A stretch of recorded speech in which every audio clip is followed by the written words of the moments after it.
Hey community, welcome back, and if this is your first time here, I'm Dr. Blaire, a doc in clinical psychology, and on this channel we discuss psychology, inspiration, social justice, and all topics in between. First things first, hit that subscribe and bell button. I want to see you back next week, and of course, stay tuned because we're going to start a new topic, and I am excited. Keep watching.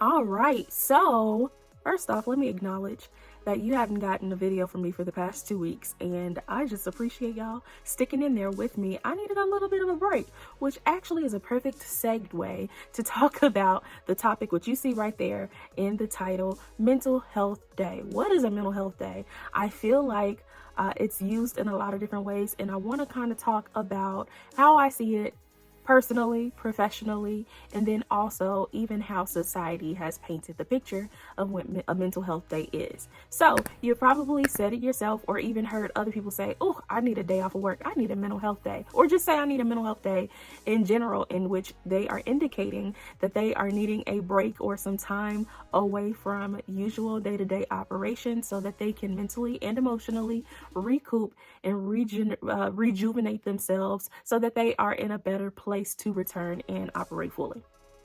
Now, I take a long pause with my eyes closed because I recently had a conversation with one of my best friends about my thoughts regarding this. And we ended up kind of getting into not necessarily a debate, just having a healthy conversation about how we see things differently.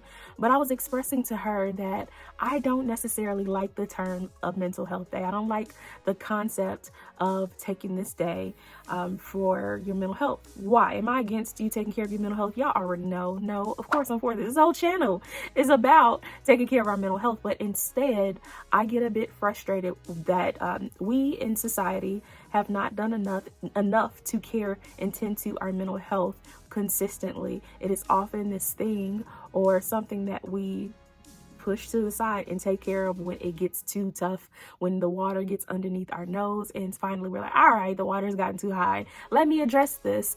And so I, of course, am a believer of tending to your mental health, to your health in general, on a consistent basis. This is not even something that we don't use the same concept when it comes to taking care of our physical health days. We don't every once in a while decide, you know what, I should probably just eat healthy this one day, and that's going to balance out everything else, because we know that that is not the case. We know that eating healthy foods for one day won't balance out eating unhealthy for months. Just like one mental health day doesn't necessarily bring you to a place of health. It just brings you to a place where you are no longer as burnt out as you were before.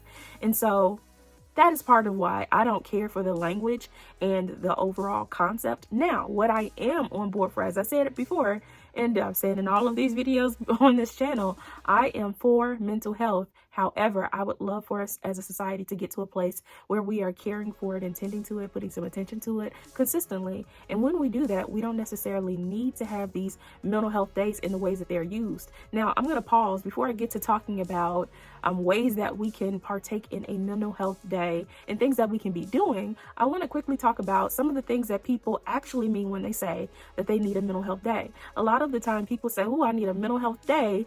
They end up using it to sleep. They end up using the day just to chill, just to relax.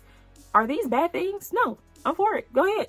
Sometimes I just want a day to sleep in and a day to just relax and, maybe watch some TV or lounge around, go to a spa day. All of those things are good when it is done in a balanced way. However, that may not necessarily always be a reflection of you tending to your mental health. Why? Because most of the time, many of us, and this is just human nature, and we have culturally been cultivated. We have been, what's the word I'm looking for? Socialized. We have been socialized, trained into not paying attention to our mental health. And so we only want to talk about and address what's on the surface. You're not going to address what's underneath the surface in this one day. If you're just taking a nap all day long, if you are just, going to the spa day, you're not using this day to fully reflect on how you can get into the depth of what is needed for your mental health. And contrary to popular belief, now there's this just increased demand and desire for people to partake in engage in individual therapy, which is awesome. However, individual therapy may not necessarily be the most appropriate place for you. Sometimes it might be appropriate for you to participate in group therapy or a support group, a psychoeducational group, a skills-based group, or maybe you just need a little bit more information so that you can do some self-guided type of work. Every person is different. I'm not here to give a recommendation on what you should and should not be doing because I don't know your background. I don't know what you're experiencing, and I don't want to mislead you. And obviously, this is a public platform. Anybody can watch this and walk away. So instead, I'm going to stick to some generalized responses and ways that people can handle this type of time, this day, responsibly, instead of misusing it and or titling it. If you want to have a day where you just rest and sleep, then let's call a spade and allow that to be the case. Maybe you need some rest and sleep for your mental health, or maybe there's some things that are deeper regarding your mental health that you have not addressed that is increasing the likelihood of you getting poor sleep. You see what I'm doing here? It is a balance between the two. For example, if someone is overall mentally well and they are not sleeping well, it may impact their temper. Now, on the other hand, someone who has not addressed many emotional wounds over the years and they don't get quality sleep because it keeps them up at night, because their mind is often racing, we need to deal with the deeper problem. And so when we look at I don't want to say balance, when we look at what the root cause is here, what is at the root of it, that is actually what needs to be addressed. And sleeping throughout the day may or may not actually address what you need to be addressed. Okay, so let's pause. Kind of let that simmer in. I hope some of this is sticking for some of you. And actually this is why we are having more conversations like this, not just here on social media, but even at the Battlefield Conference, which you all already know I've invited you to. You're invited again, and we do have limited seating, so go ahead and snag your ticket. I'm gonna go ahead and put the information there at the bottom of the screen and in the description box, because we will be talking about not only mental health but spiritual health and the bridge between the two. People are needing, and specifically believers of Christ, and if you're not a believer of Christ, you're still invited, because I want all of you to get to know Jesus like I know him. You are invited to come and learn about some tactics for your mental and spiritual health. And a lot of the time people feel like they have to be separated and they cannot necessarily go together, or even many believers have not tended to their mental health for years under the misconception that it wasn't accepted to care for your mental health or to only tend to your spiritual health, which is also not proper or not what I believe. And so I would love to see you all there so we can have a deeper and more in-depth conversation together, so that you can be equipped, you can get some resources and some practical steps that you can be taking to care for your mental health. Because I assure you, and I'm gonna have to do a video on the things that we are to expect and come in society, and I'm speaking prophetically here, things that we will experience. And it's incredibly important that we care for our mental health, because a lot of stamina that is going to be needed is really going to draw back to, are you mentally and psychologically prepared for what is to come? And let's just do a quick flashback to last year, and the year before, and the year before, all the way to 2020.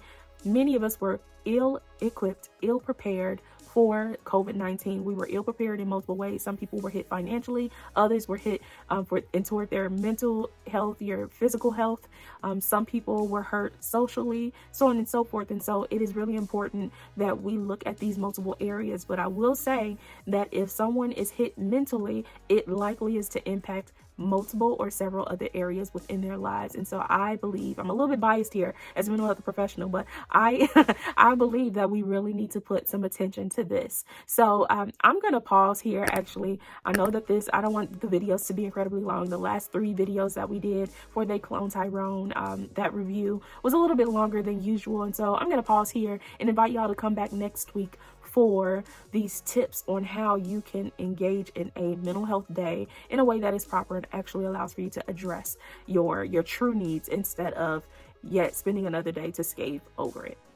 Like, comment, subscribe, and share with your community, and be sure to share with someone specific who needs to hear more about a mental health day. And of course, before you go, and I see you next week, if I'm great and you're great, then we're a great community.